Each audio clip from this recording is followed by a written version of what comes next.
Oke guys, welcome back to Daily Charting with Toshi, di mana kita akan daily chart your favorite cryptocurrencies. Dan sekarang kita masuk ke DCWT sesi pertama. Dan seperti yang kita bisa lihat di sini, dalam 24 jam terakhir, market koreksi sebesar 0,4%. Dengan total market cap mencapai di angka 3,25 triliun US dollars.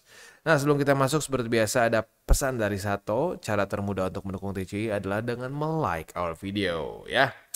Oke, langsung aja ke BTC. Untuk BTC kita bisa lihat di sini ya, dia berhasil mantul di atas dari MA50 walaupun dengan catatan masih ke reject oleh 104.944 ya. Nah, kenapa Bang? Kemarin bukannya keputusan interest rate itu tetap sama ya? Ya memang benar ya, tetap sama. Kalau kita lihat di sini ya, hasil FOMC juga basically masih cukup mirip ya. Mereka takut ada stagflation, lalu juga mereka menyatakan masih well position dan seterusnya ya. Ya kemungkinan besar kenapa market tetap cenderung positif adalah karena ya lagi-lagi semua sesuai forecast. Kita bisa di sini, forecast kemarin itu ya memang interest rate di 4,5 dan beneran terjadi 4,5. Statement pun mirip dengan sebelum-sebelumnya. Begitu. Ya kita bahas detail deh ya. Jadi sesuai dengan ini ya, sesuai dengan plan dari The Fed, mereka rencananya akan 2 kali melakukan interest rate cuts di tahun ini ya.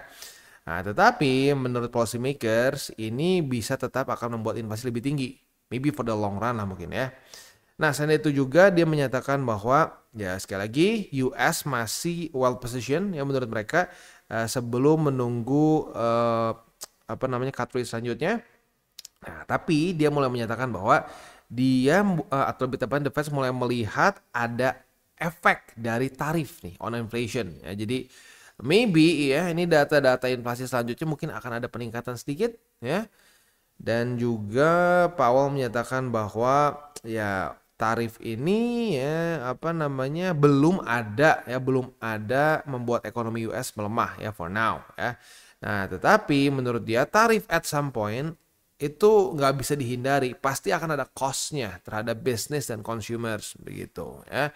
Nah, gue penasaran nih, apakah ya permainan tarif Trump kali ini akan terasa efeknya ke ekonomi US saat kita masuk di bear market maybe di 2026 ya, dimana ya kalau sekarang kan masih belum terus kerasa ya, maybe by that time udah mulai kerasa dan jangan-jangan ini bisa menjadi trigger utama lagi kita masuk ke bear market ya.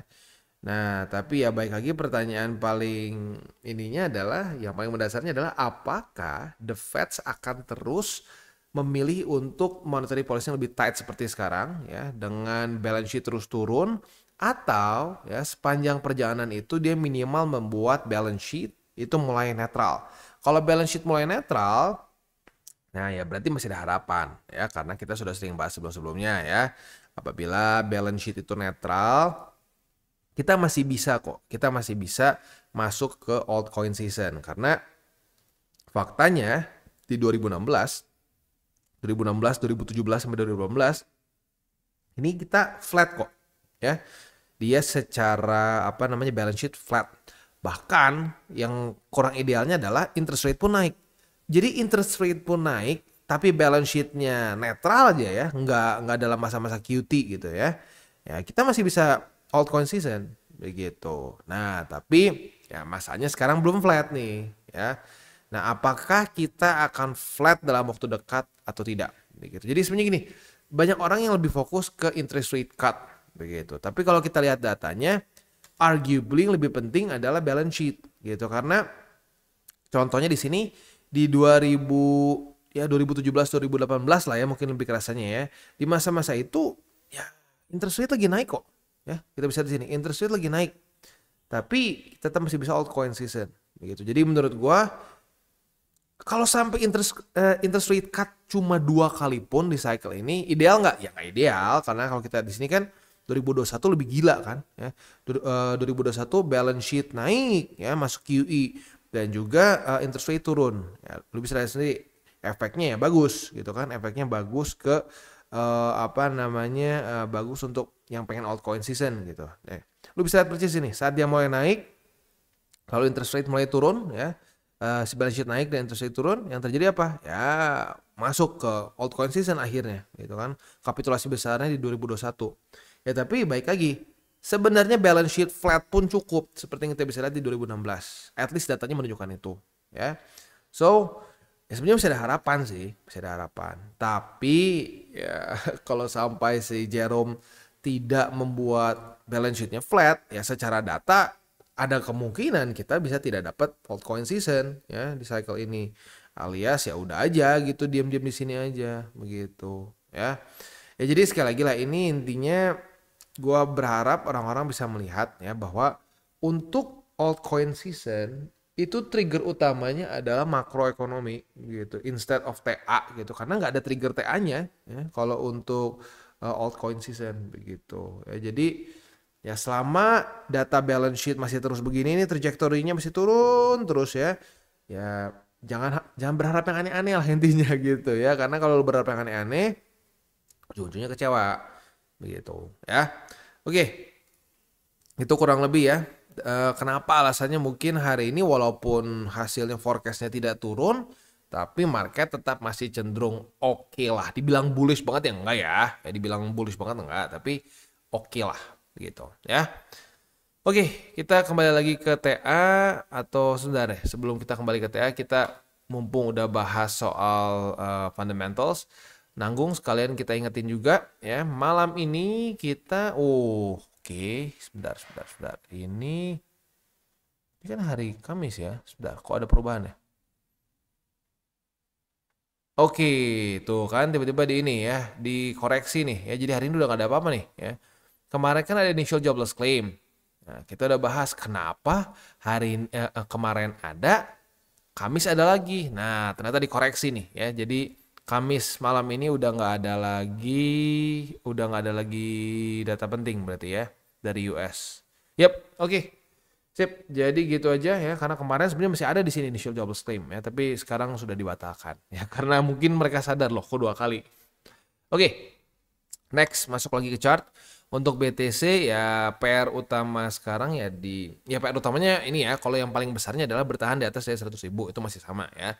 Tapi ya sekarang untuk bisa mempertahankan atau potensi untuk melawan pecah struktur di sini ya jangan sampai jebol di 50 begitu karena kita kan sudah bahas ya di daily indikator utama kita adalah MA50 dan 20. Kalau dua-duanya jebol historically speaking, ya lower low. Nih, lihat jebol dua-duanya, lower low ya. Jebol dua-duanya malah lagi. Nah, di sini jebol dua-duanya lower low. Ya. Dan nggak cuma di sini. Lu bisa cek lagi. Jebol satu masih oke. Jebol satu masih bisa ya. Tapi kalau di jebol dua-duanya sering kali lower low. Nih, jebol lower low, jebol lower low, jebol lower low. Jadi pokoknya setiap kali tren-tren kuat itu MA50 dan 20 di bawah dari harga running, bukan di atas. Begitu. Kalau udah di atas sering kali menjadi resisten. Nah, ini yang paling gak enak nih kalau kayak gini nih. Jebol 20, jebol 50, 20 jadi resisten. Itu udah paling males kayak begitu, ya. Jadi ya sebenarnya literally mirror dari kalau kita reversal dari bearish ke bullish. Ya, misalkan di sini nih jebol, dia akan membuat lower low nih. Nah, dia udah reclaim, MA20 jadi support walaupun ini nggak kena ya. Yang kena contohnya mana ya? Nah, di sini deh. Nah, ini jadi support. Saat jadi support, biasanya trennya bisa berlanjut begitu, ya. Jadi ya semoga MA50-nya bisa nahan deh ya. Karena kalau MA50-nya nggak nahan, ya kita ada potensi bisa seperti di sini ya. Seperti di mana kita di sini dan banyak lagi lah begitu ya. Oke. Itu kurang lebih untuk ini ya, untuk BTC ya dan untuk di weekly. Nah, jangan lupa untuk di weekly-nya kondisi kita itu masih sebenarnya arguably masih masuk dalam masa-masa yang bisa dilihat kalau di weekly ya. Dari weekly masih kerasanya kayak sideways begitu ya. Ya lagi-lagi kalau ditanya harapannya apa ya harapannya semoga seperti di Desember 2023 begitu. Sideways aja dulu ya bikin orang-orang pada bosen dulu ya. Orang-orang yang udah kasarnya turis di market udah nyerah.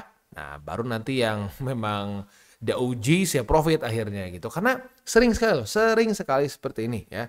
Wah market ngepam. Wah asik ya banyak turis masuk. Wah gila ya kripto luar biasa.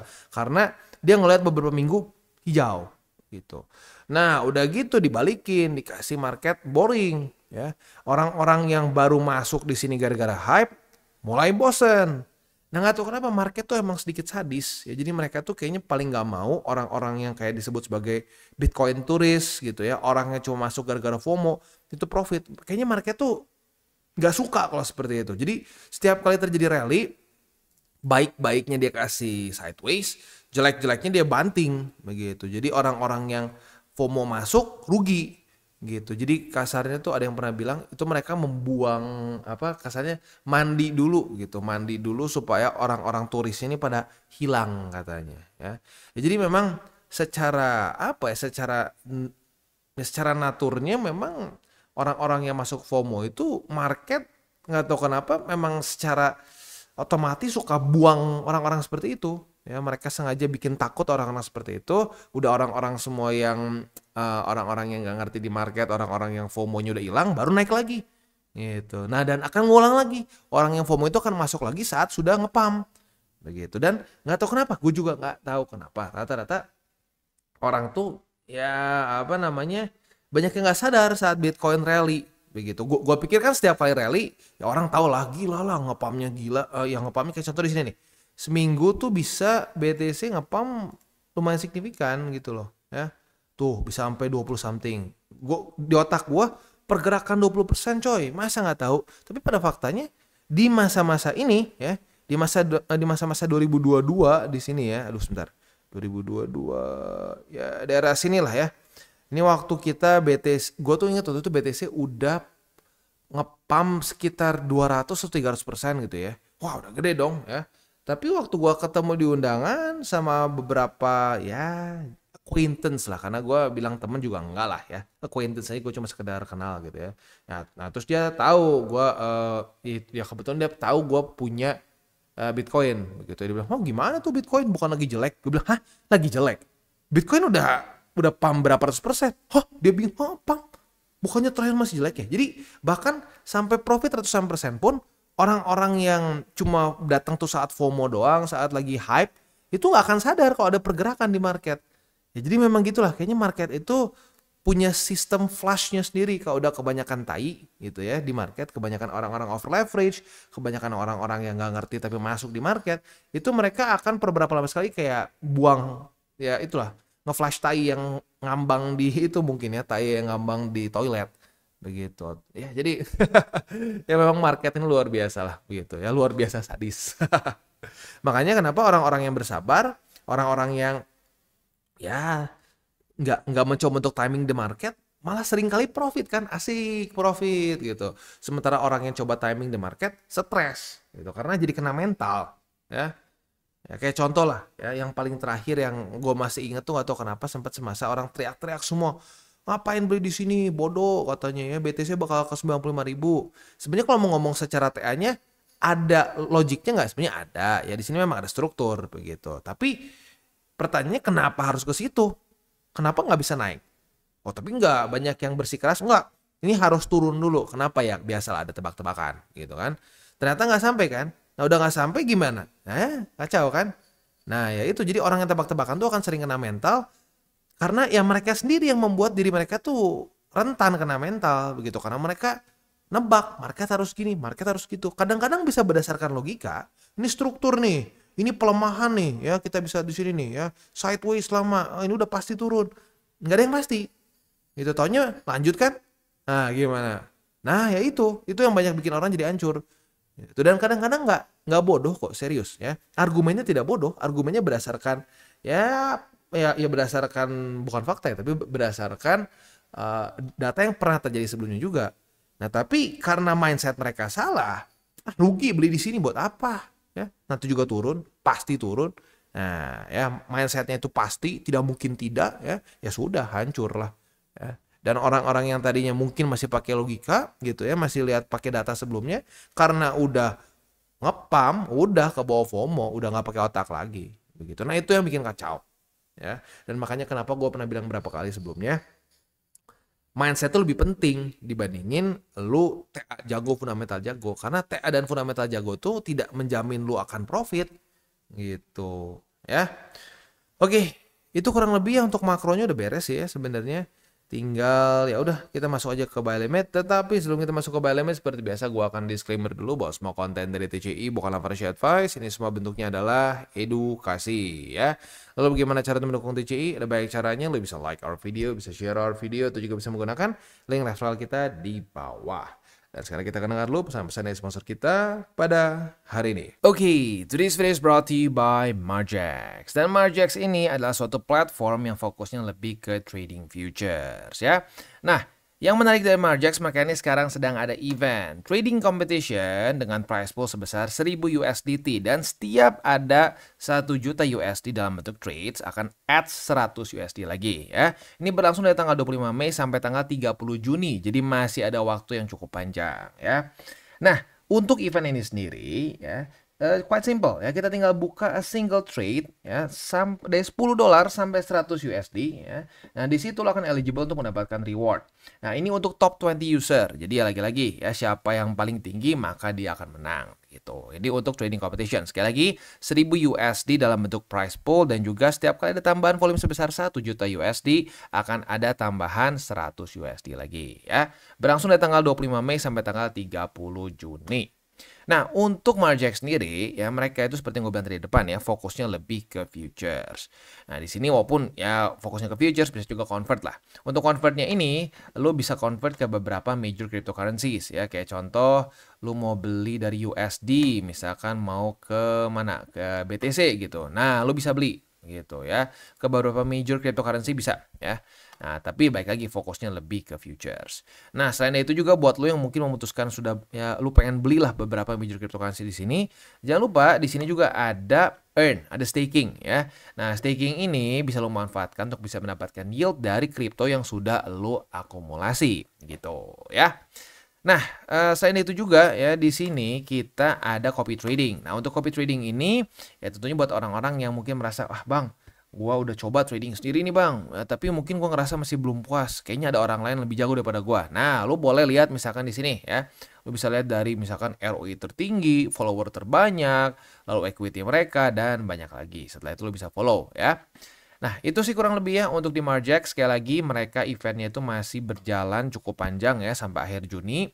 Price poolnya sebesar 1000 USD, dan ini diambil top 20 dari user yang mengikuti kompetisi ini ya.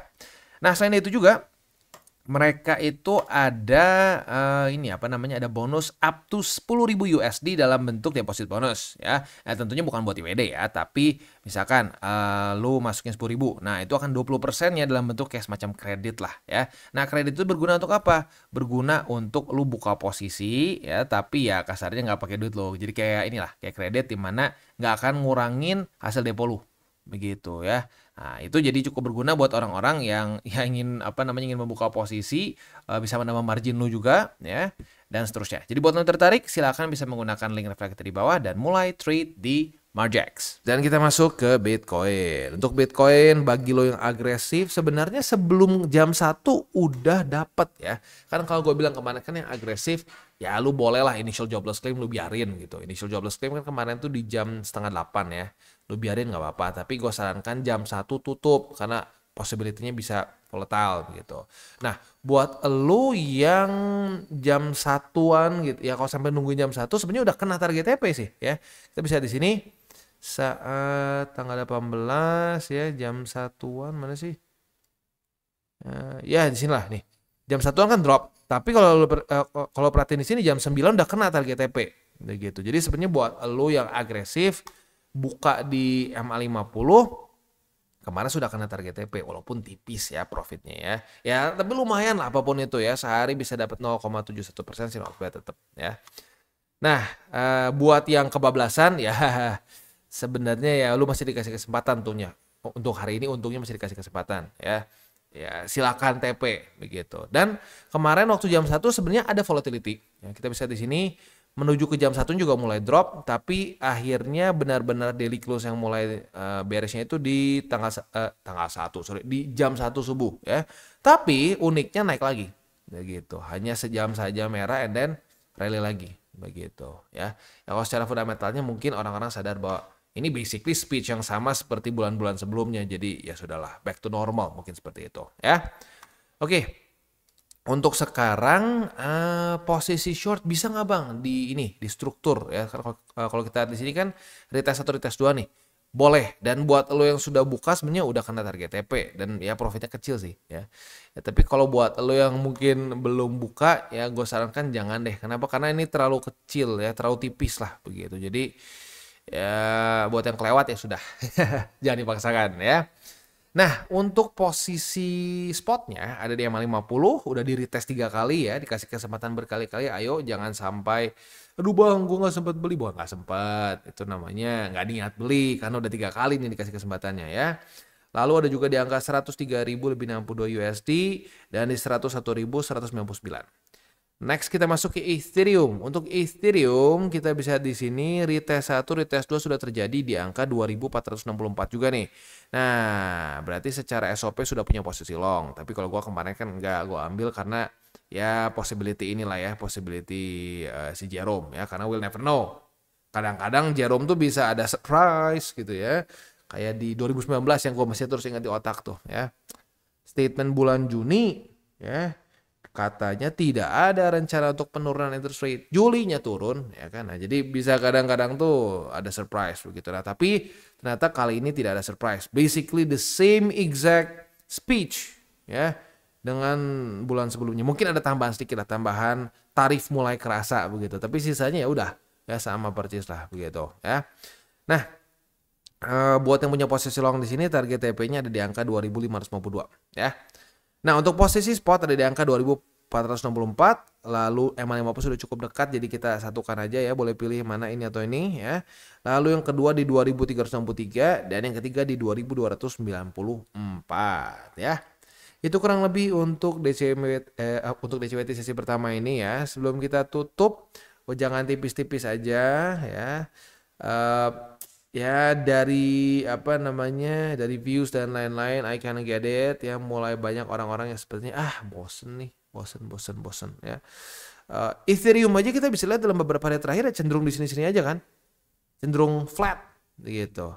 BTCD weekly ya, BTCD weekly kita bisa di sini ya, very flat gitu. I get it, banyak orang yang mungkin ngerasa aduh bosen bang ya. Tapi baik lagi, gua akan ingatkan sekali lagi. Ini market tuh bukan Dufan, ya. Bukan Universal Studio. Lu nyari adrenalin, nope, ya. Bahkan ya George Soros pun dulu pernah ngomong, well, real investing is boring. Ya investing tuh boring, itu banyaknya karena ya kita bukan nyari adrenalin di sini, gitu. Kita nyari setup, ya, dan ujung-ujungnya konsistensi, begitu. Ya jadi ya buat lo semua apalagi masih para newbies yang udah mulai mungkin terasa bosan, market nggak kemana-mana, ya gua kasih lihat aja lagi visualnya ya. Market nggak kemana-mana ini bisa sering kali ya mengundang cuan ujung-ujungnya begitu. Yang penting kita setia di sini ya. Yang penting kita tidak melanggar 3 golden rules. Siap mau naik mau turun siap begitu ya. Kalau lo perhatiin coba deh ya, yang udah lumayan senior di TCI komennya tuh mirip-mirip satu persatu ya. Pas turun puji Tuhan dikasih drop sama market, waktunya akumulasi. Waktu naik asik, kita akhirnya dikasih juga panen nih sama Tuhan gitu ya, dikasih panen. Kemarin sudah akumulasi, sekarang waktu menikmati begitu ya. Nah jadi ya kita harus mikirnya kayak gitulah ya. Jadi kita nabur dulu aja gitu, kita nabur dulu ya. Nanti at some point waktunya nuai ya udah senyum begitu. Lu kebayang gak sih?